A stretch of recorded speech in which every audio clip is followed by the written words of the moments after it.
Hello दोस्तों, कैसे हो आप लोग। दोस्तों मैं हूं आशुम और स्वागत करता हूं आपको एक नई वीडियो में। दोस्तों आज की इस वीडियो में जो हम बात करने वाले हैं सबसे महत्वपूर्ण टॉपिक के बारे में बात करेंगे। दोस्तों जो पिछला वीडियो आपने हमारा पिछला वीडियो नहीं देखा है तो उसमें हमने बताया था कि क्लास 12 इकोनॉमिक्स के दीर्घ उत्तरीय महत्वपूर्ण प्रश्न जो आपके बोर्ड एग्जाम में काफ़ी बार पूछे जा चुके हैं, तो वो महत्वपूर्ण प्रश्न हमने सिर्फ प्रश्न नहीं बताया था, उत्तर नहीं बताया था। तो काफ़ी स्टूडेंट का रिक्वेस्ट आया था कि सर दीर्घ उत्तरीय जो प्रश्न है इसका आपने प्रश्न तो बता दिया इंपॉर्टेंट, लेकिन इसका उत्तर कौन बताएगा। तो इसका आज हम उत्तर बताने वाले हैं, यानी प्रश्न सहित उत्तर। तो ये मैराथन क्लास होने वाला दोस्तों, वीडियो थोड़ा लंबा भी हो सकता है, तो वीडियो को आप लास्ट तक देखिएगा, वीडियो को शेयर कीजिएगा दोस्तों, क्योंकि इस वीडियो में क्लास 12 जो अर्थशास्त्र यानी इकोनॉमिक्स के स्टूडेंट हैं उनके लिए महत्वपूर्ण दीर्घ उत्तरीय प्रश्न जो आपके बोर्ड एग्जाम में दोस्तों इकोनॉमिक्स में 10 नंबर का पूछा जाता है, यानी ये सबसे महत्वपूर्ण प्रश्न है और ये लॉन्ग क्वेश्चन भी, जिसको हम दोस्तों कहते हैं 10 नंबर वाला क्वेश्चन। तो ये आपका काफ़ी इंपॉर्टेंट है, जिसमें दोस्तों आपको पता होगा कि 100 नंबर का पूर्णांक पूछा जाता है आपका बोर्ड एग्जाम में, 70 नंबर का जो पूर्णांक पूछा था उसमें आपका 6 नंबर को होता है दीर्घ उत्तरीय प्रश्न, लेकिन जो 100 नंबर का पूछा था उसमें आपका 10 नंबर का होता है। चलिए स्टार्ट करते हैं दोस्तों। प्रश्न काफ़ी इंपॉर्टेंट है, यदि आपने पहला वीडियो नहीं देखा है तो आपको डिस्क्रिप्शन में लिंक मिल जाएगा, आप जाकर पहला वो वीडियो देख लीजिए, उसके बाद में ये वीडियो देखिए, क्योंकि ये वीडियो काफ़ी भी इंपॉर्टेंट होने वाला है उसके कंपेरिजन दोस्तों। तो देखिए मैराथन क्लास है दोस्तों, आपका 100 मार्क्स का है सभी बोर्ड एग्जाम के लिए, यूपी बोर्ड एग्जाम या बिहार बोर्ड एग्जाम, जो भी बोर्ड एग्जाम है दोस्तों सभी बोर्ड एग्जाम के लिए काफ़ी इंपॉर्टेंट ये वीडियो होने वाला है। तो देखिए पहला जो प्रश्न है आपके स्क्रीन पर काफ़ी इंपॉर्टेंट है, यहीं से हम स्टार्ट करते हैं और आपको हम दोस्तों पूरा प्रश्न सहित उत्तर बताने वाले हैं। तो इसी वीडियो पर दोस्तों लाइक हो जाना चाहिए और चैनल को सब्सक्राइब कर लीजिए, क्योंकि प्रश्न सहित उत्तर दीर्घ उत्तरीय का कोई नहीं बताता, क्योंकि आपको प्रश्न तो बता देगा इंपॉर्टेंट प्रश्न की ये आएगा, उत्तर आपको खुद ही फाइंड करना होता है। तो ये आपको दोस्तों इस वीडियो में हम बताने वाले हैं, आपको प्रश्न सहित उत्तर बताने वाले हैं, तो इसीलिए दोस्तों वीडियो को शेयर कर दीजिएगा। तो देखिए जो पहला प्रश्न है, उपयोगिता से क्या तात्पर्य है। उपयोगिता से क्या तात्पर्य है। सीमांत उपयोगिता एवं कुल उपयोगिता के संबंधों को चित्र द्वारा स्पष्ट कीजिए। दोस्तों ये आपका दीर्घ उत्तरीय पहला फर्स्ट क्वेश्चन है इकोनॉमिक्स का। तो देखिए उपयोगिता से क्या तात्पर्य, यहाँ तक आपका एक क्वेश्चन हो गया दोस्तों। उसके बाद में सीमांत उपयोगिता और कुल उपयोगिता के संबंधों को चित्र द्वारा स्पष्ट करना है। तो हम दोस्तों चित्र द्वारा आपको समझाएंगे कि किस प्रकार से उपयोगिता का तात्पर्य है और इसका संबंध किस प्रकार से है, चित्र द्वारा प्रश्न का उत्तर हम देने वाले हैं। तो देखिए पहले हम इसका उपयोगिता का तात्पर्य क्या है दोस्तों, पहले हम इसको पढ़ेंगे, आगे हम पढ़ेंगे चित्र द्वारा किस प्रकार से इसका उपयोगिता होता है। तो देखिए यह संतुष्ट का उपाय है, ये संतुष्ट का उपाय है जो एक व्यक्ति की वस्तुओं के उपभोग से प्राप्त होता है। दूसरे शब्दों में ये उपयोगिता एक माप है जो एक उपभोक्ता किसी भी वस्तु से प्राप्त करता है। उपयोगिता अर्थव्यवस्था में एक शब्द है जो किसी अच्छी या सेवा के उपभोग में प्राप्त कुल संतुष्ट को सदभित करता है या सदावृत करता है, जो भी हो दोस्तों करता है दोस्तों। तो इनमें दोस्तों क्या होता है, उपयोगिता का ये तात्पर्य होगी। यहाँ तक जो है आपका ये उपयोगिता का आंसर होगा कि उपयोगिता हम किसे कहते हैं, उपयोगिता का क्या तात्पर्य है, उपयोगिता से क्या क्या समझा जा सकता है। तो ये उपयोगिता का दोस्तों आपका वो हो गया एक प्रकार से परिभाषा हो गया उपयोगिता का। तो हमने उपयोगिता का परिभाषा बता दिया।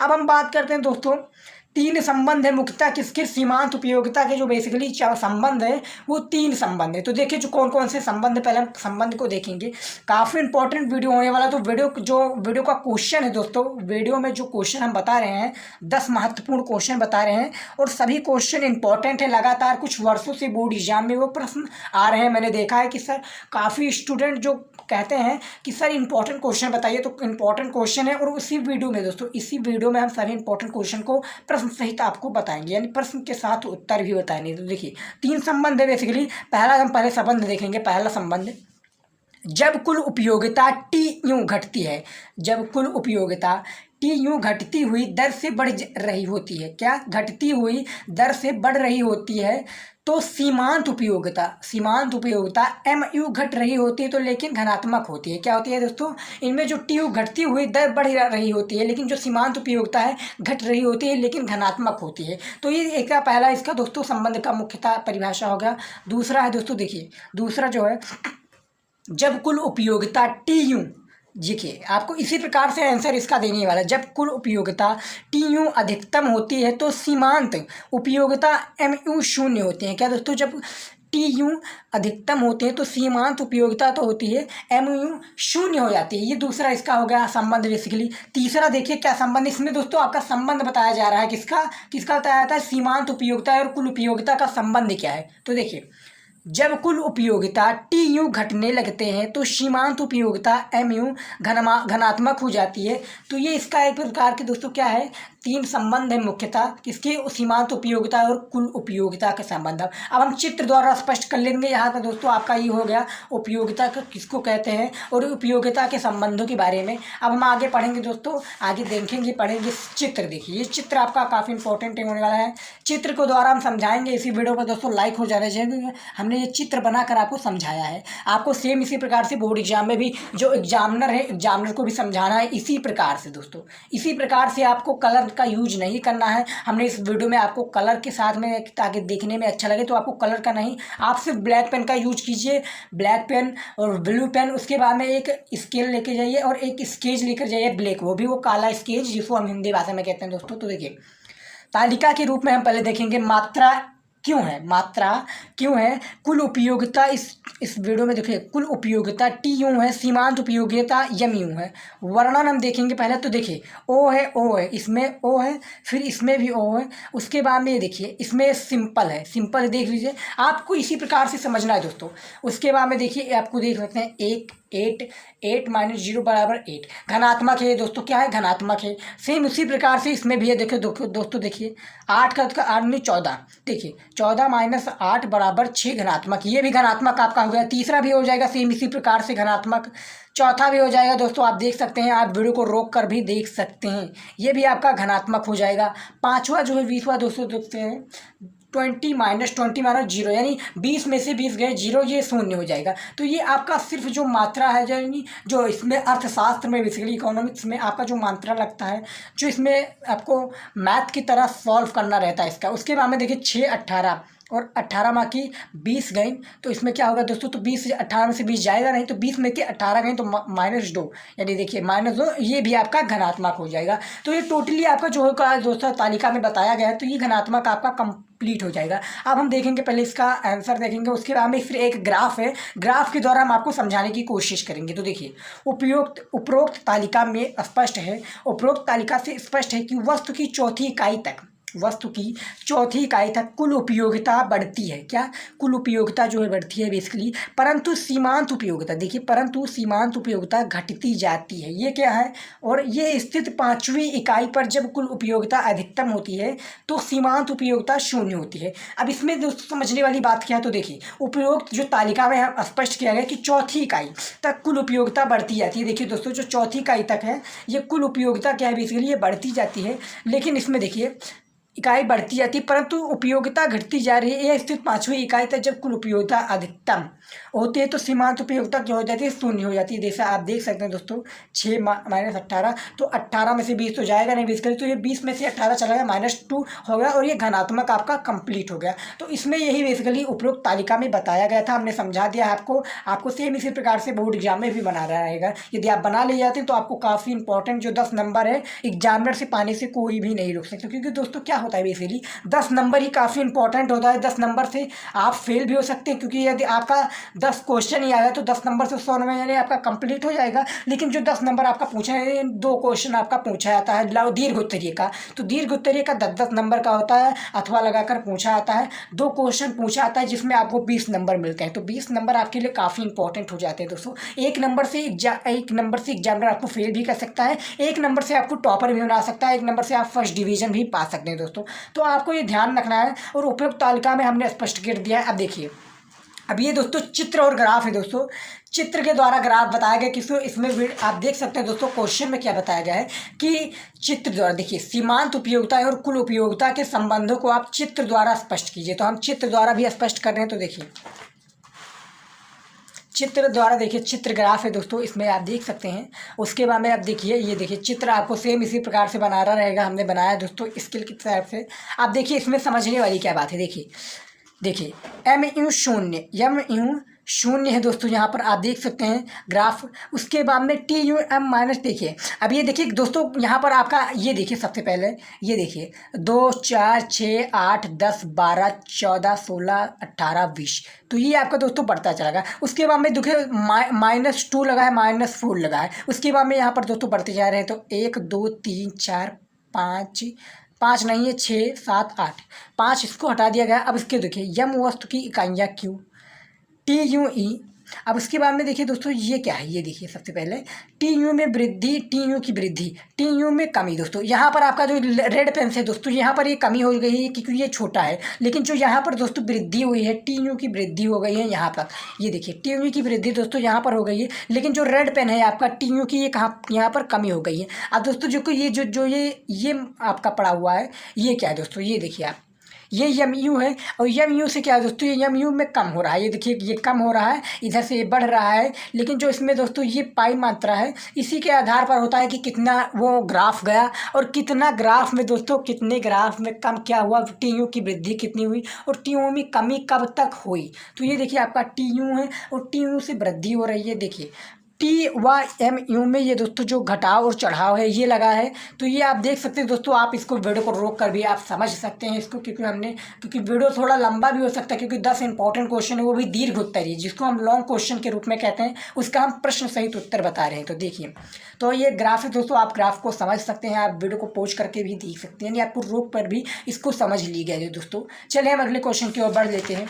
देखिए अब हम बात करते हैं दूसरा नंबर जो क्वेश्चन के बारे में दोस्तों। जो दूसरा क्वेश्चन है, उत्पादन और उपभोग में अंतर स्पष्ट कीजिए। दोस्तों आपने वो पहला वीडियो नहीं देखा है जो हमने इकोनॉमिक्स का इंपॉर्टेंट क्वेश्चन दीर्घ उत्तरीय प्रश्न बताया था, वो इंपॉर्टेंट क्वेश्चन था। यदि वो आपने वीडियो नहीं देखा है तो वो वीडियो सबसे पहले आप देखिए, क्योंकि दोस्तों यदि आप वो वीडियो नहीं देखेंगे तो इस वीडियो के बारे में आप नहीं जान पाएंगे, यानी ये वीडियो आपको कोई फायदा नहीं रहेगा। आपको डिस्क्रिप्शन में लिंक मिल जाएगा, आप जाकर वो वीडियो पहले देखिएगी दोस्तों।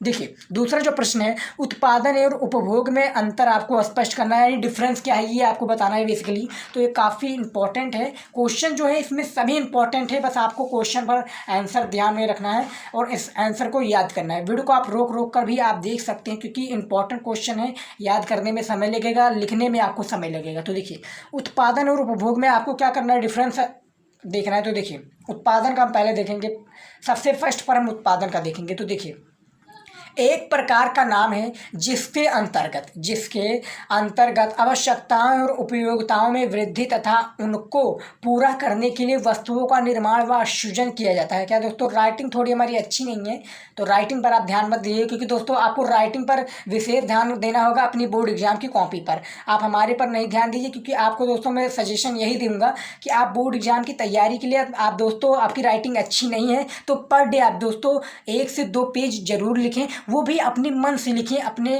दोस्तों जो याद किए हैं। जो लॉन्ग क्वेश्चन है दोस्तों, मैं आपको एक ट्रिक दे दूं यहीं पर।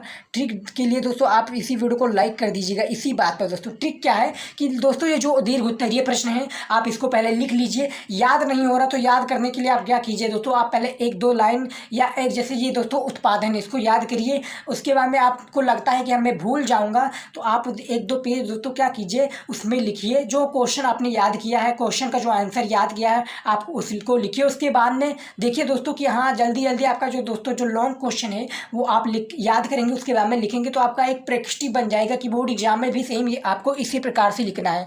तो आपको यह क्या करना है, लॉन्ग क्वेश्चन को याद करने का सबसे शॉर्ट ट्रिक यही है कि आप पहले याद कीजिए, उसको लिखिए, इम्प्लीमेंट कीजिए कि हाँ यही आ सकता है बोर्ड एग्जाम में, और हम मैं लिख सकता हूँ बोर्ड एग्जाम में दोस्तों। जो लॉन्ग क्वेश्चन है उसको मैं याद करके लिख सकता हूँ। तो ये आपको सबसे ज़्यादा ध्यान रखना दोस्तों। और राइटिंग में लिखिए दोस्तों, राइटिंग में दोस्तों यदि आप जब लिखेंगे क्वेश्चनों को याद करके तो आपका दोस्तों एक राइटिंग स्किल बैठेगा, और आप पर डे जब 1 से 2 पेज लिखेंगे तो आपका राइटिंग जो है इंप्रूव होगा। घटिया है तो आपका बढ़िया हो जाएगा, आपका दोस्तों अच्छी नहीं बैठ रही तो अच्छी हो जाएगी राइटिंग। तो ये आपको सबसे पहले ध्यान देना है। लेकिन हम जो क्वेश्चन की ओर बात करें, उत्पादन देखिए, एक प्रकार का नाम जिसके अंतर आवश्यकताओं और उपयोगिताओं में वृद्धि और उनको पूरा करने के लिए जो वस्तुओं का निर्माण होता है ये सृजन किया जाता है उत्पादन में। तो ये उत्पादन का बेसिकली जो परिभाषा हो गया, इसमें अंतर हो गया।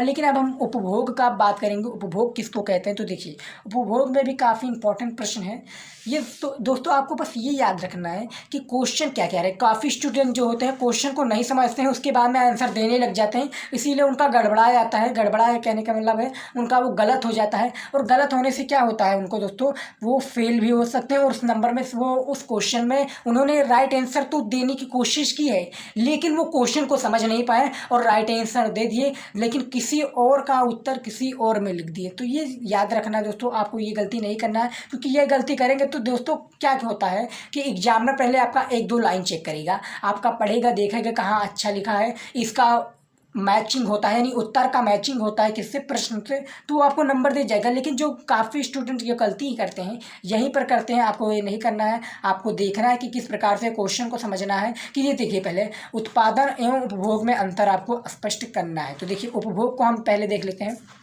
एक क्रिया जिसके द्वारा, एक क्रिया है जिसके द्वारा अपनी प्रत्येक संतुष्टि के लिए वस्तुओं और सेवाओं का उपभोग किया जाता है, इसकी उपयोगिता मूल्य को उपभोक्ता द्वारा चुकाई जाती है, इसको हम उपभोग भी कहते हैं दोस्तों। तो इसमें क्या है, देखिए एक क्रिया जो जिसके द्वारा अपनी प्रत्येक संतुष्टि के लिए वस्तुओं और सेवाओं का उपभोग किया जाता है, जिसकी उपयोगिता में मूल्य उपभोक्ता का द्वारा चुकाया जाता है। तो ये उपभोग और उत्पादन में इसका अंतर है, डिफरेंस है। दोनों का अलग अलग रूल है, दोनों का अलग अलग सिमिलैरिटी है, दोनों का अलग अलग पहचान है। तो उत्पादन में भी अलग है, उपभोग में भी अलग है। तो ये डिफरेंस हो गया दोस्तों दूसरे नंबर क्वेश्चन का। अब हम बात करते हैं तीसरे नंबर जो क्वेश्चन है, काफ़ी इंपॉर्टेंट ये भी क्वेश्चन है, DVI क्वेश्चन है, सभी वेरी वेरी इंपॉर्टेंट है। और दोस्तों इसी वीडियो पर आप लाइक कर दीजिए और शेयर करना मत भूलिए दोस्तों, क्योंकि हम आपको प्रश्न का उत्तर भी बता रहे हैं। जो दीर्घ उत्तरीय प्रश्न जो कि आपका 2 से 250 शब्दों में आपका ये हो जाता है, तो याद रखना है आपको। प्रश्न का हमने उत्तर भी बता रहा हूँ। तो इसी वीडियो पर दोस्तों लाइक हो जाए, लाइक से क्या होता है, हमें मोटिवेशन मिलता है। आप दोस्तों कमेंट करते हैं, हम एक दोस्तों क्या करते हैं, आप जब कमेंट करते हैं तो हमें एक वो आ जाती है कि हाँ बच्चे ने कहा है तो इसका हमें आंसर देना है, प्रॉपर देना, समझा कर देना है, ताकि बोर्ड एग्जाम में उसका भी हेल्प हो सके और वो भी जो अपना टारगेट फिट किया होगा 95 96 जो भी मार्क आपने फिट किया होगा कि हमें बोर्ड एग्जाम में इतना लाना है और हमारा टारगेट है, आप दिन रात मेहनत करते हैं तो आपको लाने से कोई भी नहीं रुक सकते दोस्तों। क्योंकि कहा गया है कि किस्मत की इतनी बड़ी औकात नहीं कि वो आपको सपने के पूरा ना होने दे, यदि आप मेहनत करते हैं तब। यदि आप मेहनत करते हैं तो किस्मत की इतनी बड़ी औकात नहीं कि आपके सपनों को पूरा ना होने दे। आप मेहनत कीजिए, फल की चिंता मत कीजिए, क्योंकि आपको यदि आप मेहनत करे रहेंगे तभी आप फल का दोस्तों कोशिश करेंगे। मेहनत करे रहिए, भगवान आपको फल जरूर देगा और आपको बोर्ड एग्जाम में जितने % आपने मार्क लाने की सोची होगी आपको मिलेगा। बस आप मेहनत करते रहिए, हिम्मत मत हारिए। देखिए तो तीसरा जो है सीमांत उपभोग प्रवृत्ति तथा सीमांत बचत। क्या, सीमांत उपभोग प्रवृत्ति तथा सीमांत बचत प्रवृत्ति के संबंधों की क्या करना है, व्याख्या करना है। अब इसी बात पर देखिए सीमांत उपभोग प्रवृत्ति के बारे में पहले हम देखेंगे। देखिए सीमांत उपभोग प्रवृत्ति क्या है। सीमांत उपभोग प्रवृत्ति कुल आय में वृद्धि तथा कुल उपभोग में वृद्धि के माध्यम स्थापित करती है। इसे निम्न सूत्र द्वारा व्यक्त किया जाता है। इसे निम्न सूत्र द्वारा क्या किया जाता है, व्यक्त किया जाता है। अब इसका दोस्तों सूत्र देख लीजिए, MPC बराबर ACAY। तो ये दोस्तों MPCY बराबर ये आपका दोस्तों हो गया सूत्र। उसके बाद में सीमांत बचत प्रवृत्ति को हम देखेंगे। सीमांत बचत प्रवृत्ति क्या है, इसमें दोस्तों क्या है, संबंधों की हमें व्याख्या करना है। सीमांत उपभोग क्या है, प्रवृत्ति तथा सीमांत बचत प्रवृत्ति की व्याख्या करना है। तो अब सीमांत बचत प्रवृत्ति की हम देख लेते हैं। सीमांत बचत प्रवृत्ति आय में वृद्धि, देखिए सीमांत जो बचत प्रवृत्ति है इसके लिए ये आय में वृद्धि तथा कुल बचत में वृद्धि के अनुपात को बताती है। क्या करती है, वृद्धि के अनुपात को बताती है। इसे निम्न सूत्र द्वारा थक किया जाता है, यानी क्या किया जाता है, थक किया जाता है। MPS बराबर AFAY। देखिए MPS आपका सूत्र ये हो गया, तो इसका MPC हो जाएगा, इसका MPS हो गया। तो ये दोस्तों आपका सीमांत बचत प्रवृत्ति और सीमांत उपभोग प्रवृत्ति में एक प्रकार से डिफरेंस है, याद रखना है। और आपका देखिए सीमांत उपभोग प्रवृत्ति तथा सीमांत बचत प्रवृत्ति दोनों अलग -2 है तथा दोनों अप्रत्यक्ष रूप से एक दूसरे के साथ संबंधी हैं। क्या है, संबंधी। तो ये दोस्तों आपका सीमांत तथा सीमांत उपभोग प्रवृत्ति और सीमांत बचत प्रवृत्ति को हमने दोस्तों बता दिया कि सीमांत बचत प्रवृत्ति किसे कहते हैं और उसके संबंधों में क्या क्या डिफरेंस है, क्या क्या व्याख्या है, दोनों में क्या क्या सिमिलैरिटी है। हमने इसका तीसरे का क्वेश्चन का आंसर आप दे दिया है। आप दोस्तों क्या कीजिए, आपको समझ नहीं आता तो आप वीडियो को रोक कर भी समझ के दोस्तों आप क्वेश्चन का आंसर ले सकते हैं, क्योंकि इंपॉर्टेंट है, बोर्ड एग्जाम से रिलेटेड है। अब हम बात करते हैं चौथे नंबर प्रश्न के बारे में, जो आपके बोर्ड एग्जाम में काफ़ी बार पूछे भी जा चुके हैं और काफ़ी स्टूडेंट ने इसका आंसर दे भी दिया होगा और इनको याद होगा। तो देखिए राष्ट्रीय आय के मापन में कौन कौन सी कठिनाइयाँ हैं। राष्ट्रीय आय की जो चौथा नंबर क्वेश्चन है, राष्ट्रीय आय के मापन में कौन कौन सी कठिनाइयाँ हैं, ये बेसिकली आपको बताना है। तो देखिए कौन कौन सी कठिनाइयाँ हैं। वीडियो को लाइक कर दीजिएगा दोस्तों, लाइक करना मत भूलिएगा, क्योंकि हम आपके लिए इतना मेहनत कर रहे हैं, तो आपकी भी एक दोस्तों रिस्पॉन्सिबिलिटी बनती है कि हम वीडियो को लाइक करें, क्योंकि पैसा तो लगता नहीं है लाइक के लिए। लाइक के लिए दोस्तों आपको पैसा तो लगता नहीं है, बस आप लाइक कर दीजिए, क्योंकि मेहनत मैं कर रहा हूँ आपके एग्जाम के लिए, तो आपको लाइक करना तो कंपलसरी है, आप लाइक कीजिए दोस्तों। देखिए चौथा जो है, राष्ट्रीय आय के मापन में कौन कौन सी कठिनाइयाँ हैं। राष्ट्रीय जो आय है इसके मापन में कौन कौन सी कठिनाइयाँ, तो हम कठिनाइयाँ के बारे में पहले बात करेंगे। तो देखिए उत्पादन के सभी कारकों, उत्पादन के सभी कारकों सेम आपको इसी प्रकार से लिखना है, लेकिन आपको दोस्तों राइटिंग में लिखना है। हमने राइटिंग से नहीं लिखा दोस्तों, आपको बस राइटिंग में लिखना है, याद रखना है आपको राइटिंग। और बढ़िया से बढ़िया कोशिश कीजिए कि जो 3 घंटा आपको 15 मिनट दिया गया है समय, आपको 15 मिनट पेपर को पढ़ना है, 3 घंटे आप बढ़िया से बढ़िया पेपर दीजिए दोस्तों। तो देखिए उत्पादन के सभी कारकों, किराया, मजदूर, ब्याज, लाभ और रोजगार के मिश्रित आय को जोड़कर अनुमानित, नंबर पहला पर है, भारत में 1/3 लोग स्वरोजगार करते हैं। क्या करते हैं दोस्तों? स्वरोजगार करते हैं। लेकिन जो दूसरा है यह है देश की सीमाओं के भीतर उत्पादन में संबंधित घरेलू आय हैं। क्या है? घरेलू आय, जो राष्ट्रीय आय के मापन में ये सब आय आते हैं। तो दूसरा हो गया। अब हम बात करें राष्ट्रीय आय के मापन में जो उत्पादन विधि है या कौन कौन सी कठिनाइयाँ आती हैं, ये आपको बता दें। तो देखिए मूल्यवाधित आउटपुट, क्या है? मूल्यवाधित आउटपुट बराबर आपका दोस्तों आउटपुट हो गया। अब हम देखें क्या है, मूल्य प्लस गैर कानूनी इनपुट। देखिए मूल्यवाधित आउटपुट का मूल्य गैर कारक इनपुट हुआ मूल्य। तो ये राष्ट्रीय आय के मापन में जो विधि है ये होगा। लेकिन जो फर्स्ट पर है इसका आंसर देखिए, ये बाजार मूल्य एमपी पर जीडीपी देता है। क्या करता है? जीडीपी देता है। पहले पर है देखिए कि ये बाजार मूल्य ब्रैकेट में है एमपी पर जीडीपी देता है, क्योंकि इसमें मूल्यह्रास और शामिल है, मूल्यह्रास और कर शामिल है, ये आपको याद रखना है। लेकिन इसमें देखिए इसमें क्या है, पॉइंट दिया हुआ है, बुलेट दिया हुआ है, शुद्ध अप्रत्यक्ष कर घटाएं एफसी पर एनएनपी बराबर एमपी पर एनएनपी एनआईटी। ये होती है राष्ट्रीय आय के मापन में कठिनाइयाँ। राष्ट्रीय आय के मापन में कौन कौन सी कठिनाइयाँ हमने बता दिया। राष्ट्रीय आय के मापन में विधि कौन कौन सी है ये हमने बता दिया। आपको सेम इसी प्रकार से हेडिंग डालना है। हेडिंग आपको डालना कंपलसरी है दोस्तों। और आपको हेडिंग डालने से पहले क्या करना है, हेडिंग के नीचे दोस्तों आपको ब्लैक पेन से एक स्किल की सहायता से आप अंडरलाइन कर दीजिए। सेम इसी प्रकार से दोस्तों कि अंडरलाइन जब करेंगे तो एग्जामिनर को देखने में भी अच्छा लगेगा, बढ़िया लगेगा, देखने में सुंदर लगेगा तब एग्जामिनर आपको इम्प्रेस होगा, और इम्प्रेस होगा तो आपको नंबर वो काफ़ी अच्छे देगा दोस्तों। तो याद रखना है आपको एग्जामिनर को इम्प्रेस करना है। जिस प्रकार से आप दोस्तों पता होगा काफ़ी लोग जो होते हैं गर्लफ्रेंड के चक्कर में पड़ जाते हैं, वो गर्लफ्रेंड के इम्प्रेस करने में ले लेते हैं। अब यहाँ पर दोस्तों आपको क्या करना है, इम्प्रेस किसको करना है? टीचर को इम्प्रेस करना है, एग्जामिनर को इम्प्रेस करेगा। जो आपको एग्जामिनर इम्प्रेस करोगे दोस्तों, तो एग्जामिनर को इम्प्रेस करने का फ़ायदा ये कि आपको मार्क्स देगा, काफ़ी अच्छे मार्क्स देगा और आपको समझेगा। तो ये आपको पता होगा। अब हम बात करते हैं जो 5वां नंबर प्रश्न है, काफ़ी इंपॉर्टेंट ये प्रश्न है, पूर्व प्रतियोगिता में मूल्य निर्धारण कैसे होता है। 5वां और जो इम्पोर्टेंट नंबर प्रश्न है, पूर्व जो प्रतियोगिता है इसमें मूल्य निर्धारण किस प्रकार से होता है या कैसे होता है, ये आपको बताना है। तो 5वां काफ़ी इंपॉर्टेंट क्वेश्चन है दोस्तों। हमने 5वें नंबर क्वेश्चन की ओर बढ़ लिया है। तो पूर्व प्रतियोगिता में मूल्य निर्धारण किस प्रकार से होता है, तो हम इसका आंसर देख लेते हैं दोस्तों।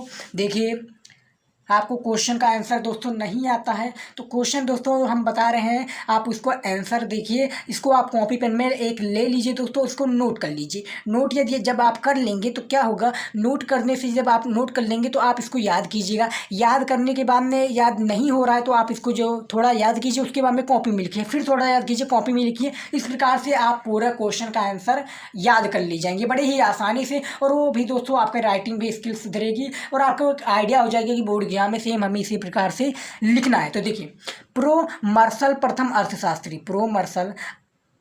अर्थशास्त्री थे जिन्होंने पूर्व प्रतिस्पर्धा में मूल्य निर्धारण के संबंध में मांग तथा पूर्ति का सिद्धांत प्रतिपादित किया, जिसे मूल्य का आधुनिक सिद्धांत भी कहते हैं। क्या कहते हैं? सिद्धांत भी कहते हैं। मार्शल के अनुसार ये वाद विवाद व्यर्थ थे। क्या थे? व्यर्थ थे कि मूल्य वस्तु की मांग से निर्धारित होता है। जो दोस्तों जो मर्सल है, बेसिकली मर्सल एक वैज्ञानिक हैं। कौन है? अर्थशास्त्री वैज्ञानिक। तो अर्थशास्त्री वैज्ञानिक वो अपना प्रतिस्पर्धा मूल्य निर्धारण के संबंध में मांग तथा पूर्ति का सिद्धांत प्रतिपादित करते हुए कहा है कि मूल्य का आधुनिक सिद्धांत उसे कहते हैं जो मर्सल के अनुसार है कि ये वाद विवाद व्यर्थ है कि मूल्य वस्तु की मांग से निर्धारित होता है। ये दोस्तों इनका एक प्रकार का दोस्तों टिप्पणी है कि हमारे अनुसार ये हो सकता है। तो मर्सल के अनुसार जो अर्थशास्त्री हैं पूर्व प्रतियोगिता की, ये मर्सल अर्थशास्त्री हैं, वैज्ञानिक हैं। उनके अनुसार ये वाद विवाद में व्यर्थ और मूल्य वस्तु की मांग में निर्धारित होता है। कि इनका प्रकार का एक वो हो गया दोस्तों, क्या हो गया? एक लाइन हो गया कि हमारे अनुसार इस पूर्व प्रतियोगिता का मूल्य निर्धारण इस प्रकार से हो सकता है। अब हम बात करते हैं हेडिंग के बारे में। वस्तु की मांग है दोस्तों, जो इसका मूल्य निर्धारण होता है किस किस प्रकार से होता है। तो हम पहले वस्तु की मांग से देखेंगे। हेडिंग जो पहला है वस्तु की मांग है। तो देखिए, वस्तु की मांग वस्तु की मांग उपभोक्ताओं के द्वारा की जाती है। उपभोक्ता किसी आपको पहले देखना है दोस्तों क्या है। देखिए, पहला आपको हेडिंग ये डालना है नंबर फर्स्ट पर, वस्तु की मांग। तो वस्तु की मांग में उपभोक्ताओं के द्वारा की जाती है। उपभोक्ता किसी वस्तु का मूल्य देने के लिए इसलिए तैयार रहते हैं क्योंकि वस्तुओं में त्रुष्ट गुण दो होता है तथा साथ ही साथ वे दुर्लभ भी होते हैं। क्या? वे दुर्लभ भी होते हैं। वस्तु का जो मूल्य है देने के लिए इसलिए तैयार हो जाते हैं या तैयार रहते हैं कि क्योंकि वस्तुओं में त्रुष्ट गुण होता है तथा साथ ही साथ वो दुर्लभ भी होती जाती है। तो इसके लिए ये आपका हो गया वस्तु की मांग। हम वस्तु की पूर्ति के बारे में बात करेंगे। दूसरा जो हेडिंग है हमारा काफ़ी इंपॉर्टेंट हेडिंग होने वाला है। जो दोस्तों दीर्घ उत्तरीय प्रश्न होता है, इसका आंसर भी बड़ा होता है दोस्तों। इसका आंसर भी बड़ा होता है क्योंकि दोस्तों आपको पता ही होगा 100 नंबर का पूर्णांक है। तो 100 में जो आपका लघु उत्तरीय प्रश्न होता है तो वो आपका 6 नंबर का पूछाता है। लेकिन जो दीर्घ उत्तरीय प्रश्न होता है, लॉन्ग क्वेश्चन जिसे हम कहते हैं, वो आपका 10 नंबर का होता है। तो 10 नंबर का जब एग्जामिनर आपको क्वेश्चन देगा इसका आंसर लिखने के लिए, तब आपको 150 से 2 शब्दों तो आपको लिखना ही लिखना दोस्तों। क्योंकि एग्जामिनर आपको पता होगा, एग्जामिनर तो पढ़ने जाता नहीं, लेकिन वो देखता है कि कितने, और एक प्रकार से वो जब देखता है आपकी कॉपी में तो एक अनुमान लग जाता है कि हाँ बच्चे ने लिखा है और वो भी बढ़िया से लिखा है। तो 1-2 लाइन देखेगा दोस्तों आपका बढ़िया है, हाँ बढ़िया है, बस आपका दोस्तों आगे आपका दोस्तों क्या कर देगा, नंबर देकर वो आगे बढ़ जाएगा, दूसरी को कॉपी चेक करने लगेगा। तो आपको ध्यान करना है, राइटिंग में लिखना है, आपको सही लिखना है दोस्तों, क्योंकि एग्जामिनर को आप चूतियाँ नहीं बना सकते, याद रखना है। तो देखिए, वस्तु की पूर्ति में देखिए, वस्तु की पूर्ति उत्पादक के द्वारा की जाती है। कोई भी विक्रेता या उत्पादक वस्तु की दुर्लभता एवं उसकी उत्पादन लागत के कारण वस्तु का मूल्य मांगते हैं। कोई भी उत्पादक किसी वस्तु का मूल्य कम से कम उसकी सीमांत उपयोगिता लागत से कम लेने के लिए तैयार नहीं होगा। क्या? तैयार नहीं होगा। सीमांत उत्पादन लागत में कम से कम लिए क्या करना है? तैयार नहीं होगा। वस्तु की पूर्ति के लिए आपको करना है। उसके बाद में हम संतुलन कीमत के बारे में बात करेंगे। जो तीसरा आपका हेडिंग है संतुलन कीमत के बारे में। तो देखिए, जो तीसरा हेडिंग है, किसी वस्तु की कीमत का निर्धारण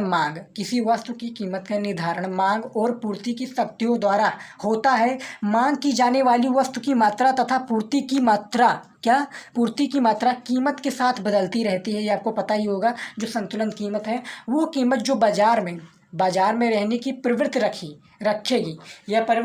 तो ये संतुलन कीमत की एक प्रकार से परिभाषा होगा। तो ये 3 वस्तु की पूर्ति दोस्तों और संतुलन कीमत, उसके बाद में वस्तु की मांग। तो ये कुछ दोस्तों किसके पूर्व प्रतियोगिता के मूल्य निर्धारण किस प्रकार से होता है, इसका 5वें का राइट आंसर ये सभी है दोस्तों। तो याद रखना है, सभी इंपॉर्टेंट क्वेश्चन का आंसर हमने दे दिया है। अब हम बात कर लेते हैं 6 नंबर प्रश्न के बारे में दोस्तों।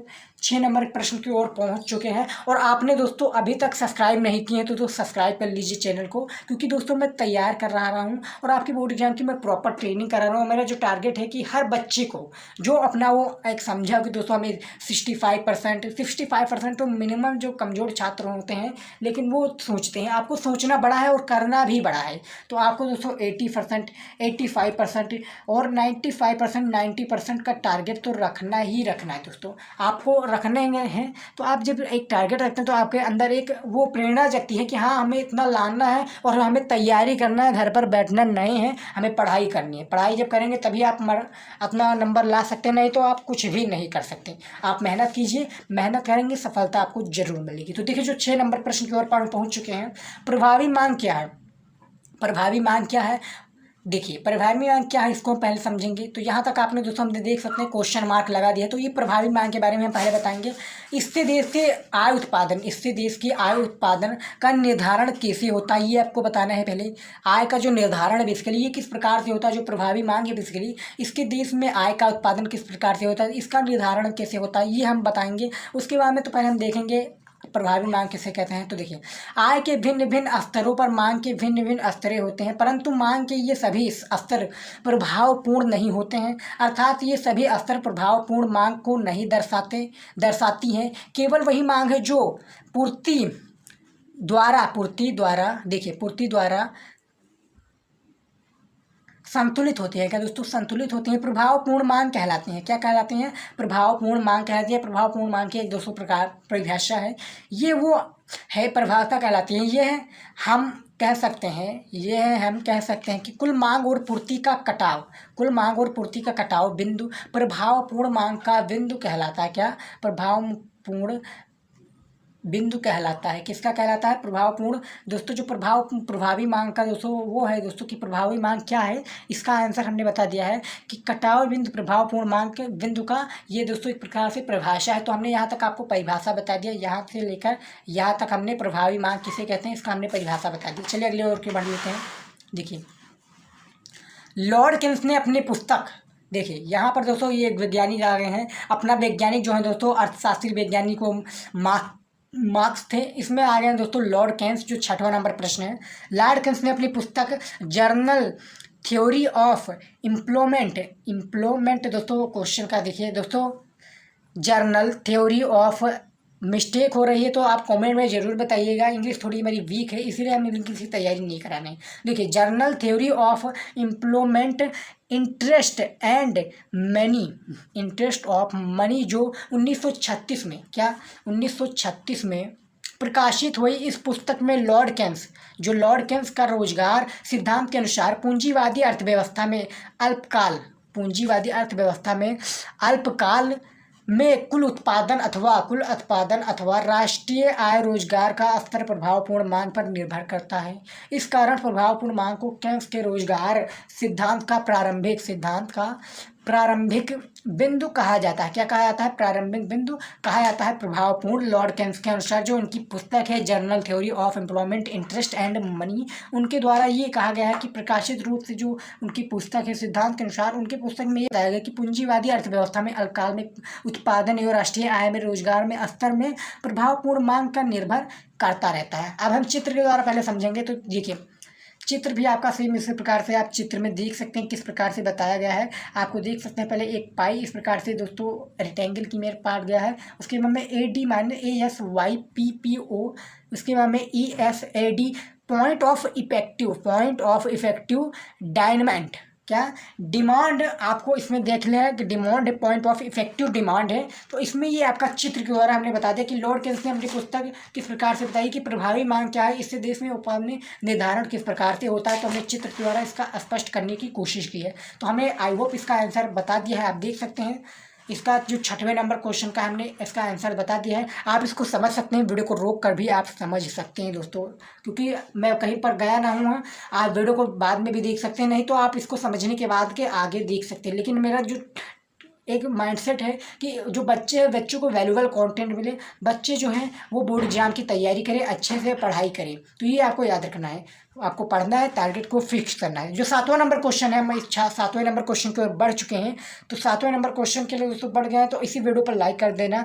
जो लाइक नहीं किया तो लाइक कर दीजिए प्लीज़, आपसे रिक्वेस्ट है कि लाइक कीजिएगा दोस्तों, क्योंकि लाइक से हमें मोटिवेशन मिलता है। आप दोस्तों इस वीडियो पर 500 लाइक करवा देते हैं तो मैं एक दोस्तों टारगेट फिक्स कर देता हूं यहाँ पर, आप इस वीडियो पर 500 लाइक करवा देते हैं तो आगे जो आप कहेंगे इंपॉर्टेंट क्वेश्चन का दोस्तों हम इसका एक डेडिकेटेड और इम्पॉर्टेंट लघु उत्तरीय का जो हमने प्रश्न बताया था उसका एक उत्तर लेकर आऊँगा। वो भी आपका महामैराथन क्लास होने वाला है, तो उसमें भी हम जब 500 लाइक आप करा देंगे तो वो वीडियो हम बना देंगे। बस आप हमें एक इन्फॉर्म कीजिएगा कि सर 500 लाइक आपका कंप्लीट हो गया है, आप जाइए वो इंपॉर्टेंट वीडियो बनाइए जो आपके बोर्ड एग्जाम के लिए इंपॉर्टेंट हो, तो वो हम वीडियो बनाएंगे। तो 7वां नंबर जो क्वेश्चन है दोस्तों, विनिमय दर से क्या अभिप्राय है, विदेशी विनिमय दर का निर्धारण कैसे होता है। दोस्तों विनिमय दर से क्या आपका अभिप्राय है, विदेशी विनिमय दर का निर्धारण किस प्रकार से होता है, ये आपको बताना है। तो निर्धारण किस प्रकार से होता है कंपलसरी है, ये आपको आंसर का, क्वेश्चन का आंसर हमें बताना है, यानी प्रश्न का उत्तर बताना है। तो उत्तर आपका 10 नंबर का होना चाहिए, तभी इसमें दम होगा। क्या होगा, दीर्घ उत्तरीय प्रश्न हो, दीर्घ उत्तरीय प्रश्न में दोस्तों इसका आंसर भी होना चाहिए, काफ़ी इंपॉर्टेंट। तो आंसर भी बताएंगे, बस आप वीडियो को लाइक कीजिएगा, वीडियो को शेयर कीजिएगा, ज़्यादा से ज़्यादा शेयर कीजिए अपने दोस्तों के साथ, ताकि उन्हें भी हेल्प हो सके और बोर्ड एग्जाम की वो प्रॉपर ट्रेनिंग कर सकें। उनका भी एक टारगेट होगा दोस्तों कि हमें बोर्ड एग्जाम में इस प्रकार से इतने मार्क्स लाने हैं, इतने मार्क्स अचीव करने हैं, ताकि हम बोर्ड एग्जाम में अपने स्कूल, अपने माता पिता का नाम रोशन कर सकें। तो देखिए, विनिमय दर वो दर है जिस पर एक देश के एक मुद्रा इकाई को दूसरे देश की मुद्रा में विनिमय किया जाता है। दूसरे शब्दों में विनिमय दर यह बताती है कि किसी देश की मुद्रा की एक इकाई बदले में देश की मुद्रा कितनी इकाइयाँ मिल सकती हैं, विनिमय दर का अभिप्राय है दोस्तों कि विनिमय दर में क्या है। देखिए पहले कि विनिमय दर वो दर है, क्या है, जिससे एक देश के एक मुद्रा, जिसको इंडिया में रुपया है, अब यूएस में जाएंगे तो डॉलर हो जाएगा, यूके में जाएगा तो दोस्तों इसके बाद में वहाँ पर जाएंगे तो एक हो जाता है दोस्तों, क्या हो जाता है, पाउंड हो जाता है, कहीं पर हो दोस्तों यूके है शायद, पाउंड हो जाता है। तो वहाँ पर दोस्तों एक उनका अलग अलग देश में अलग अलग मुद्रा चलती हैं, अलग अलग उनका एक बिजनेस चलता है। तो एक मुद्रा की इकाई दूसरे देश में मुद्रा विनिमय किया जाता है। दूसरे शब्दों में विनिमय दर ये बताती है कि किसी देश की मुद्रा एक इकाई के बदले में देश की मुद्रा की कितने इकाइयाँ मिल सकते हैं। यानी बेसिकली कहने का हमारे इंडिया में दोस्तों जो यूएस का डॉलर है, डॉलर काफ़ी पावरफुल है। यूएस का $1 हमारे इंडिया के दोस्तों प्रेजेंट टाइम में 80 यानी 79 रुपीज़ या 80 रुपीज़ के बराबर है। प्रेजेंट टाइम की बात मैं कर रहा हूँ दोस्तों। तो उसी अनुसार विनिमय दर का ये अभिप्राय है। चलिए अगले क्वेश्चन के देख लेते हैं, इसका आंसर हम देखेंगे। इसके विदेशी विनिमय दर में निर्धारण किस प्रकार से होता है। देखिए, काउथर के अनुसार, जो काउथर वैज्ञानिक है दोस्तों, उनके अनुसार क्या है कि विनिमय दर एक देश की इकाई मुद्रा में बदले देश की मुद्रा मिलने वाली इकाइयाँ की माप है। क्या है, माप है। विनिमय दर का निर्धारण के लिए अर्थशास्त्री ने कई सिद्धांत दिए हैं। क्या दिए हैं, कई सिद्धांत दिए हैं कि एक विदेशी विनिमय बाजार में विदेशी विनिमय की संतुलन की दर विदेशी विनिमय की मांग और पूर्ति के बीच समानता द्वारा निर्धारित होती है। क्या होती है, समानता द्वारा निर्धारित होती है। वो दो तत्वों पर निर्भर करती हैं।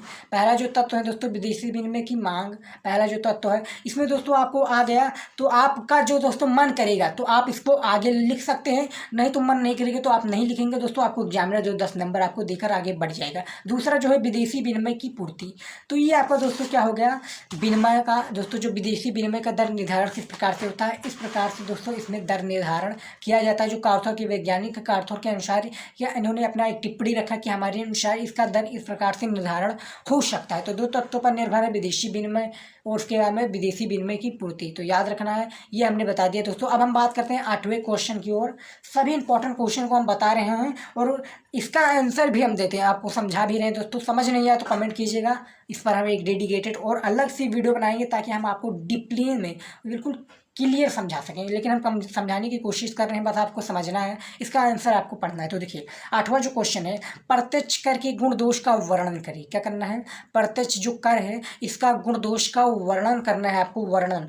आपका आंसर इसी प्रकार से क्वेश्चन का आंसर पूछा आएगा, सॉरी आपका क्वेश्चन जो है इसी प्रकार से पूछा जाए और आंसर इस प्रकार से देना है जिस प्रकार से हमने दिया हुआ है। तो देखिए पहला जो है आपका कर देय अनुकूलता के अनुकूल, जो कर देय अनुकूलता है इसके अनुकूल क्या है। देखिए प्रत्यक्ष करों को योग्यता के अनुकूल, प्रत्यक्ष जो कर है पहला आपका है, देख सकते हैं। आपको ब्लैक पेन का, सबसे पहले मैं आपको डिस्क्लेमर दे दूं कि आपको ब्लैक पेन का यूज बिल्कुल भी नहीं करना है, सॉरी आपको रेड पेन का यूज बिल्कुल भी नहीं करना है बोर्ड एग्जाम में। याद रखना है आपको दोस्तों, क्या करना है, रेड पेन का यूज नहीं करके। तो दोस्तों हम समझाने के लिए आपको बढ़िया से लगने के लिए वीडियो में हमने आपको रेड पेन का यूज किया है, लेकिन आपको ब्लैक पेन का यूज करना है बोर्ड एग्जाम में। ये सबसे इंपॉर्टेंट है दोस्तों। हमने एक डेडिकेटेड वीडियो बनाया हुआ है इस पर कि क्या क्या यूज नहीं, क्या क्या गलतियाँ ना करें बोर्ड एग्जाम में, 5 गलतियाँ नहीं करें दोस्तों। तो हमने इसका डेडिकेटेड वीडियो बनाया है, आपको लिंक डिस्क्रिप्शन में मिल जाएगा दोस्तों, आप जाकर वहाँ पर चेकआउट कर सकते हैं दोस्तों, क्योंकि इंपॉर्टेंट इम्पॉर्टेंट वीडियो है वो भी होने वाला है। और इसका वीडियो दोस्तों जो हमने बताया था अभी दोस्तों, अभी इस वीक में हमने एक वीडियो बनाया था कि दीर्घ उत्तरीय महत्वपूर्ण प्रश्न जो बोर्ड एग्जाम में 10 इंपॉर्टेंट क्वेश्चन हमने बताया था, उसका आंसर हमने इस वीडियो में लेकर आया हूँ, उसका आंसर बता रहा हूँ दोस्तों। तो काफ़ी इंपॉर्टेंट है, याद रखना है, सभी इंपॉर्टेंट क्वेश्चन है। अब चलिए हम बात कर रहे हैं तो पहले का तो हमने बता दिया दोस्तों क्या है, इन करों पर भारों अमीरों पर अधिक तथा गरीबों पर कम पड़े। तो देखिए जो प्रत्यक्ष करों पर योग्यता के अनुकूल लगाया जाता है, जिसके अंतर्गत इन बात पर ध्यान रखा जाता है कि इन करों पर भार अमीरों पर अधिक तथा गरीबों पर जो है कम पड़े। क्या है, कर के जो अनुकूलता है, इसके अनुकूल जो सिद्धांत है कि जो प्रत्यक्ष कर कहने का मतलब है दो प्रत्यक्ष करों की लगाया जाता है, जिसके अंतर्गत इस बात का विशेष ध्यान रखता है गवर्नमेंट के द्वारा रखा जाता है कि जो इन करों का भार है अमीरों पर अधिक लगाया जाता है, जो रिच हैं दोस्तों उन पर अधिक लगाया जाता है, लेकिन जो पुअर है यानी गरीब है, गरीब परिवार से गाँव से बिलोंग करते हैं, गरीब परिवार के हैं, उन पर ये कर दोस्तों जो इनमें कर्जा है या कर है या जो भी दोस्तों इम्प्लीमेंट होते हैं गवर्नमेंट के द्वारा, वो कम लगाया जाता है, याद रखना है। अब हम बात कर लें जो दूसरा है, आपको सेम इसी प्रकार से दूसरा भी देना पड़ेगा। दूसरा है असुविधाजनक, क्या है, असुविधाजनक। तीसरा है करों की चोरी। तीसरा है चौथा ये है, चौथा है दोस्तों याद रखना है, चौथा है करों की मनमानी दर। पांचवा है, यहाँ पर दोस्तों हमने गलत लिख दिया है तो आपको इस पर ध्यान नहीं देना है, आपको जो पढ़ना है सबसे समझ लीजिए दोस्तों। पांचवा छठवां कर की साथी वर्गों में वसूला न जाना। उसके बाद में 5-6 है जो अलोकप्रिय। देखिए पहला हमने बता दिया कर देय अनुकूलता में अनुकूल। दूसरा है असुविधाजनक, क्या, असुविधाजनक। तीसरा है करों की चोरी। और पांचवा जो है दोस्तों कर के सभी वर्गों में क्या, वसूला न जाना। कर के सभी वर्गों में वसूला न जाना, ये इस सब प्रकार से हो गया। और जो छठवां है अलोकप्रिय, तो ये प्रत्यक्ष करके गुण दोष है दोस्तों, आपको थोड़ा थोड़ा इसमें लिखना होगा, नहीं लिखेंगे तो भी कोई नहीं चलेगा, लेकिन आपको थोड़ा थोड़ा इसमें लिख दीजिएगा कि असुविधाजनक किसे कहते हैं, करों की चोरी क्या है, करों की मनमानी दर क्या है, कर के साथी वर्गों में वसूला किस प्रकार से जाना चाहिए। तो आपको ये प्रत्यक्ष कर में गुण दोष में लिखना होगा दोस्तों, क्योंकि इंपॉर्टेंट है तो लिखना तो कंपलसरी है, क्योंकि लिखेंगे तभी आपको नंबर मिलेगा और एग्जामिनर देगा नंबर। लेकिन ये काफ़ी चांसेस दोस्तों है इसके नहीं आने का, क्योंकि प्रत्यक्ष कर का ज़्यादा नहीं है, लेकिन हमने इसका शामिल किया क्योंकि ये 3 साल से लगातार आ रहा है, पिछले कुछ 3 साल से प्रत्यक्ष कर गुण दोष क्या है, तो हमने इसका आंसर ले लिया है। अब हम 9th नंबर क्वेश्चन की बात करेंगे दोस्तों। 9th नंबर क्वेश्चन काफ़ी इंपॉर्टेंट होने वाला है, तो देख लीजिए। भुगतान संतुलन क्या है, प्रतिकूल भुगतान संतुलन को सुधारने के क्या उपाय हैं। जो प्रतिकूल सिद्धांत हैं इसको प्रतिकूल जो भुगतान है इसके लिए इसको सुधारने के क्या उपाय हैं ये आपको बताना है। तो 9th नंबर जो क्वेश्चन है भुगतान संतुलन क्या है, यहाँ तक आपका एक क्वेश्चन हो गया। प्रतिकूल भुगतान संतुलन को सुधारने के क्या क्या उपाय हैं ये बेसिकली आपको बताना है। तो देखिए अंतर्राष्ट्रीय व्यापार के क्षेत्र में प्रत्येक देश किसी रूप में अन्य देशों के साथ जुड़ा होता है। यदि दूसरे देशों से आयात कर रहा होता है और उसे आयाम के बदले भुगतान करना होता है, जिसे कि देनदारी कहा जाता है। क्या कहा जाता है, देनदारी कहा जाता है। और यदि निर्यात कर रहा है तो निर्यात के बदले वो दूसरे देशों को भुगतान प्राप्त करता है, जिसे कि वो लेनदारी कहा जाता है। किसी देश भुगतान संतुलन तब कहा जाता है। देखिए प्रतिकूल भुगतान पहले हम देखेंगे, उसके बाद में हम समझाएंगे कि ये क्या है। प्रतिकूल भुगतान को पहले बारे में हम समझेंगे, ये हेडिंग हो गया आपका। अंतर्राष्ट्रीय व्यापार की दृष्टि से देखा जाए तो जब आयात की मात्रा निर्यात से अधिक हो जाती है तब इन मद्दों को अंतर्गत किसी राष्ट्र के देनदारियों व लेनदारियों में अंतर उत्पन्न हो जाता है। क्या, अंतर उत्पन्न हो जाता है। इसे ही प्रतिकूल भुगतान संतुलन अथवा भुगतान संतुलन कहा जाता है। तो इसमें कहने का कंपलसरी जो भुगतान संतुलन का मतलब है बेसिकली कहा जाता है कि जो अंतर्राष्ट्रीय व्यापार है वो एक दूसरे से जुड़े हैं। दोस्तों जैसे इंडिया जुड़ा है, रूस से जुड़ा है, फ्रांस से जुड़ा है, जापान से जुड़ा है। तो जैसे रूस से दोस्तों तेल लेता है इंडिया, डीजल पेट्रोल तेल लेता है, तो इससे दोस्तों जो निर्यात करता है पैसों की दोस्तों क्या कहता है, यानी जो इंडिया डॉलर के रूप में पे करता है, तो वो दोस्तों एक प्रकार का लेन देन हो गया। और इंडिया से यानी रूस को कुछ चाहिए होगा तो इंडिया से निर्यात करेगा, इसीलिए व्यापारी अंतर्राष्ट्रीय व्यापार कहलाता है। और इसको ये लेनदारी और भुगतानदारी कहा जाता है। भुगतानदारी और लेनदारी हम कहते हैं, जिसको हम देनदारी और लेनदारियाँ कहते हैं। प्रतिकूल भुगतान में इसको समझा दिए हैं हमने, देख लेते हैं। अब हम बात करने इसको ठीक करने के उपाय क्या हैं, जैसे कि प्रतिकूल भुगतान संतुलन को सुधारने या उसका ठीक करने के उपाय किस प्रकार से हैं। तो देखिए, आपको ब्लैक पेन पर सेम इसी प्रकार से आपको लिख देना है। ब्लैक पेन से आप डिजाइन से लिखेंगे दोस्तों तो एग्जामिनर समझेगा, और एग्जामिनर को एक अट्रैक्ट होगा उसके क्वेश्चन की ओर, आपके क्वेश्चन की ओर अट्रैक्ट होगा, और आपको काफ़ी अच्छे मार्क देखने होगा। क्योंकि दोस्तों जो एग्जामिनर होता है वो देखता है कि हाँ बढ़िया से सजा कर लिखा है, क्योंकि सजाना हुआ उसका काफ़ी अच्छा लगता है। और एग्जामिनर को क्या है दोस्तों, वो आपको आंसर देगा, क्वेश्चन का आंसर देखेगा, उसके बाद में आगे बढ़ जाएगा, आपको कुछ नहीं लेने देना। तो पहले हम बात कर लें ठीक करने के जो उपाय है। पहला है नियारतों में वृद्धि। क्या है? नियारतों में वृद्धि करना। प्रतिकूल भुगतान संतुलन को सुधारने के लिए आवश्यक है कि देश की नियारतों में अधिकाधिक क्या दोस्तों, अधिक वृद्धि की जाए। क्या की जाए? वृद्धि की जाए, जिससे अधिक से अधिक विदेशी मुद्रा अर्जित की जाए। यानी कहने का मतलब है दोस्तों कि जो अधिक से दोस्तों अधिक है, यानी प्रतिकूल भुगतान में संतुलन को सुधारने के लिए दोस्तों क्या है, सुधारने के लिए आवश्यक है देश की निर्यातों में अधिक वृद्धि की जाए, जिससे अधिक से अधिक विदेशी मुद्रा अपने देश में अर्जित हो सके और अपना व्यापार है दोस्तों सबसे ज़्यादा चल सके। जैसे तेल लिया जाता है रूस से, तो रूस का काफ़ी अच्छा व्यापार चल रहा है और उससे काफ़ी अच्छे मोटा रकम मिल जाए, जिससे अंतर्राष्ट्रीय व्यापार करते हैं। वो तेल बेच रहा है, उसके पास तेल का जो भंडार है वो काफ़ी ज़्यादा है, तो इसीलिए वो तेल बेच रहा है, काफ़ी देशों को तेल बेच रहा है। दोस्तों जो पिछले कुछ वर्षों में दोस्तों क्या हुआ है, रूस और यूक्रेन का युद्ध चल रहा है। अभी 1 साल हो चुका है रूस और यूक्रेन का युद्ध, और उसमें क्या है दोस्तों, रूस का दोस्तों एक प्रकार से वो ठप हो गया है, यानी काफ़ी सैनिक मारे जा चुके हैं और उनका दोस्तों जो व्यापार है ठप हो चुका है। लेकिन जो इंडिया है उनका तेल का व्यापार के लिए तेल ले रहा है। इंडिया जो तेल ले रहा है दोस्तों, काफ़ी दोस्तों के कंपैरिजन इंडिया सबसे ज़्यादा तेल ले रहे हैं,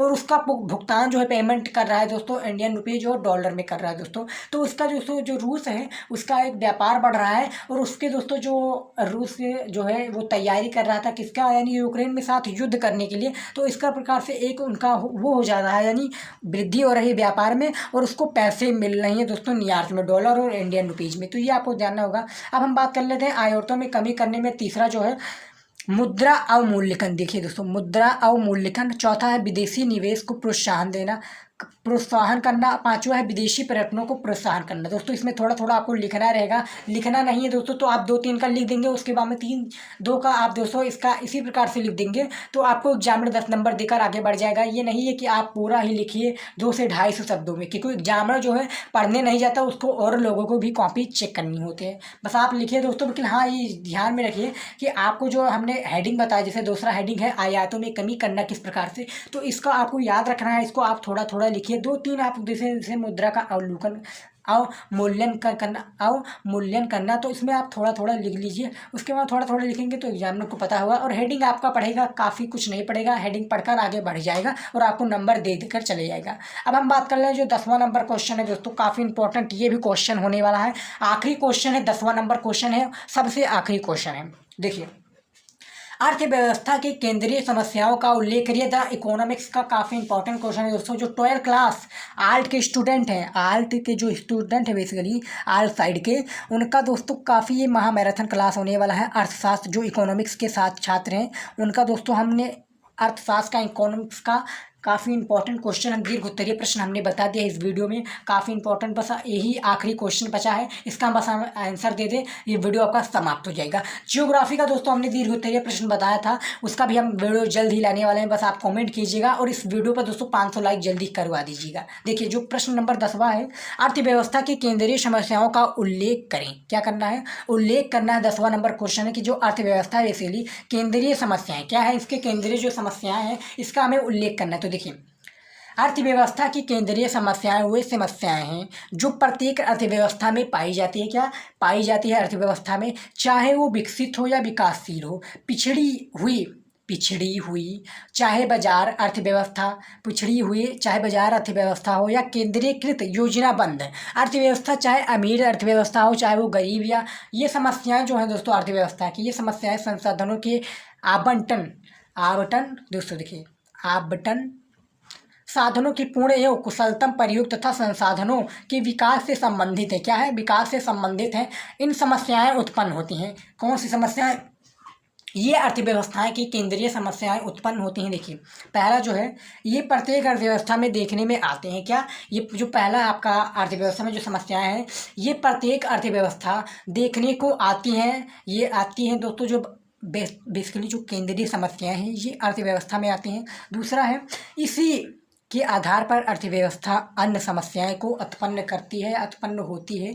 तो ये दोस्तों दो का आपका की पॉइंट होगा।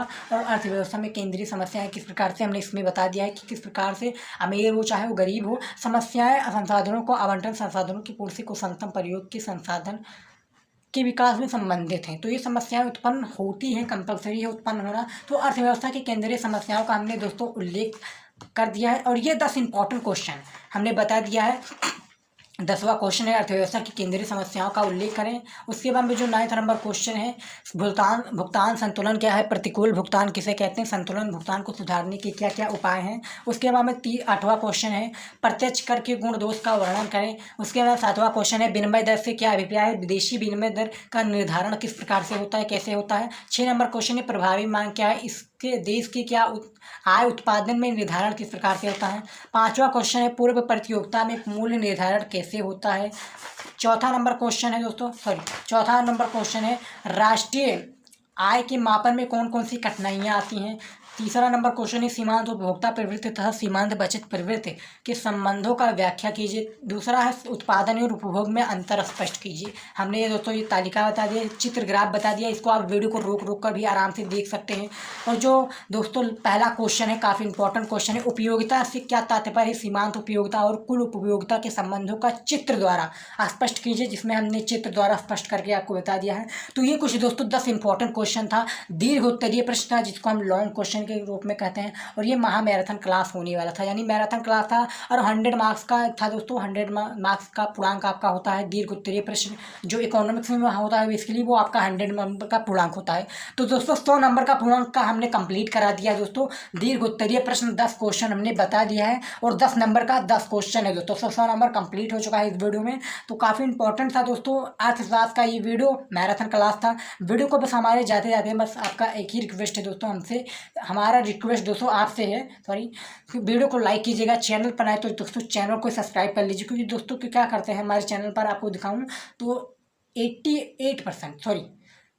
10% लोग दोस्तों चैनल के सब्सक्राइब करते हैं, 90% नहीं करते हैं। दोस्तों दुश्मनी क्या है आपको हमारी से, हमारे क्या दुश्मनी दोस्तों, गलती कोई हो तो बताइए, हम गलती का उसको दोस्तों गलती को दोस्तों हम मानने के तैयार रहेंगे, गलती को दोस्तों सुधारने की कोशिश करेंगे। बस आप चैनल को सब्सक्राइब कर लीजिए और वीडियो को शेयर कीजिएगा अपने दोस्तों के साथ, ताकि उन्हें भी दोस्तों बोर्ड एग्जाम में हेल्प हो सके और आप ही की तरह दोस्तों वो भी आए बोर्ड एग्जाम में जितने भी मार्क अचीव करने की कोशिश कर रहे हों या मार्क सोचे हों कि हमें बोर्ड एग्जाम में इतना लाना है, वो भी ला सकें। तो ये दीर्घ उत्तरीय का प्रश्न सही उत्तर है दोस्तों। इसका कोई भी वीडियो बताया नहीं होगा, कोई भी वीडियो दोस्तों यूट्यूब पर नहीं होगा कि दीर्घ उत्तरीय प्रश्न का, वो भी 10 क्वेश्चन विथ आंसर बताए, तो हमने इस वीडियो में बताया है।